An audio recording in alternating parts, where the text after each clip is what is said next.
Welcome to Her Many Faces. I'm Bethany. Thank you so much for joining us again. It is so cool that you're out and about, clicking on things, being on YouTube, hanging out with people you don't know or know a little too well. We're gonna have a lot of fun. Stay tuned.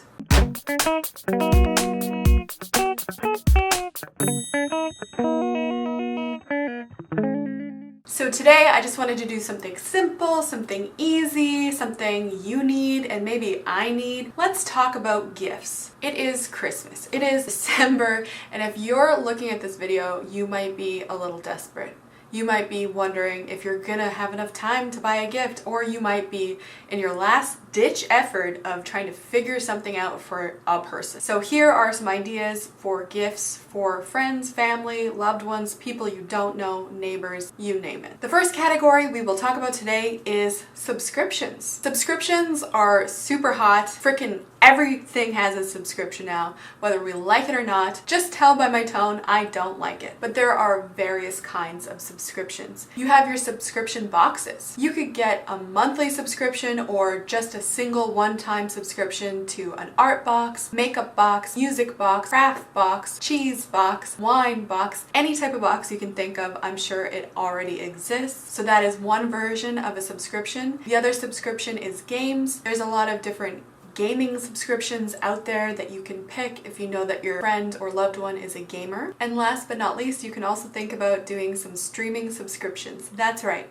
If you know somebody who is streaming shows but doesn't have one particular application because, they don't, because you can't have all of them, or if you do, that's a lot of money, you might as well get cable, but if you have cable, you won't get access to all the other shows, so it's a real conundrum. And you can graciously gift them a subscription to Disney or Hulu or Netflix or Crave. There's so many subscriptions right now. It could be a neat gesture if you know that they like watching things and are interested in something like that. Subscriptions is a cool, unique, weird gift that really kind of fits just where our generation is. Second on my list is consumables. I think that consumables are great gifts. Now, what do I mean by consumables? I am not super into dust collectors. My grandmother used to call them FDCs, which basically means, I hate to say it, but like stuff. Don't get me wrong, I love my Groot. I worked really hard to get him. But when you buy people's stuff, it's all, where do I put it? Do I put him here or here? And it can be hard for some people unless you absolutely know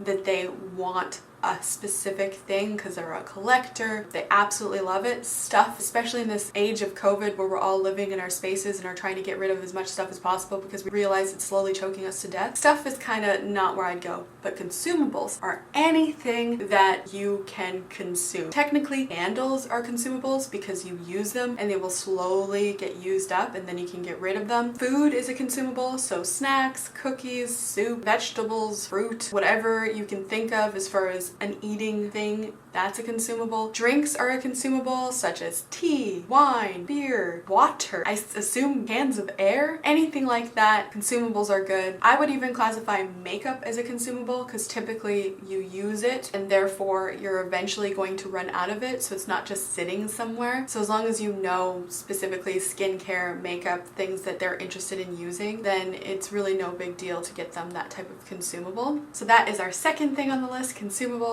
The third thing on the list is something that supports their hobbies. Now, this is a little bit more specific. You might have to know them a little bit better, but because it's so hard to get out and actually buy things these days, if you notice that somebody on their Instagram or whatever, they're knitting or crocheting or painting or have picked up a new hobby, you can get something that supports them in that hobby, such as a book or materials that will help support the craft that they're working on, anything like that. I think right now hobbies are really important to people because we're just trying to find ways to spend time, and that's kind of nice to do as well. So for instance, they do even have in the subscriptions hobby box, so you could actually buy like a kit for starting a hobby or a kit for a hobby you already have. I know that my mother-in-law loves quilting, and there are different kits you can get for the quilter so that they can get their hands on unique items that they might not have access to, or maybe they're not making it out to the shops because most of us aren't. And with those types of things, you can definitely buy local locally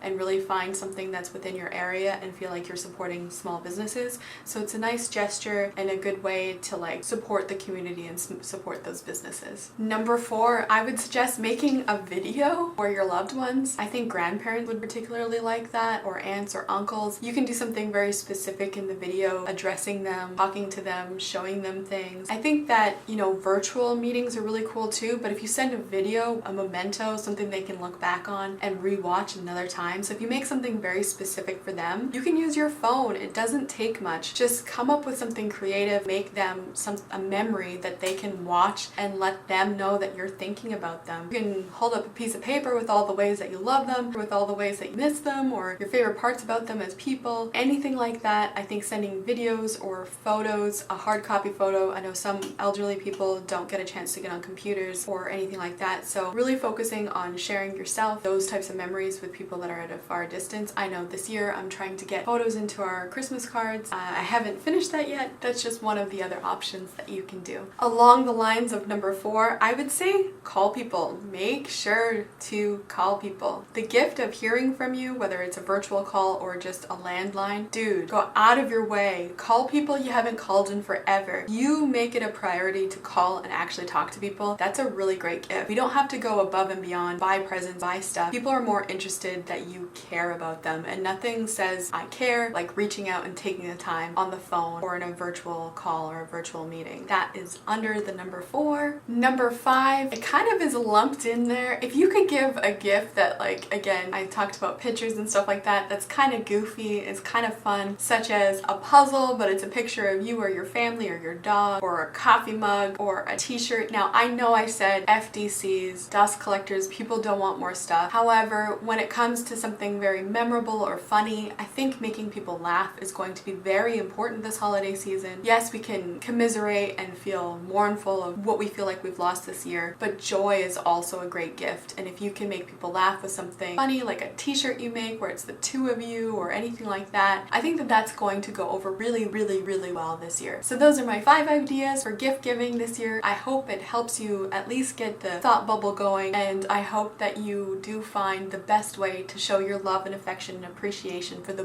beautiful and wonderful people in your life. We can do this. We'll do it together. It's not great, but whatever we do, if we do it with our full hearts and with a little bit of hope, I'm sure it's going to be better than it could be. Thank you so much for watching this video, and we'll see you on the next one.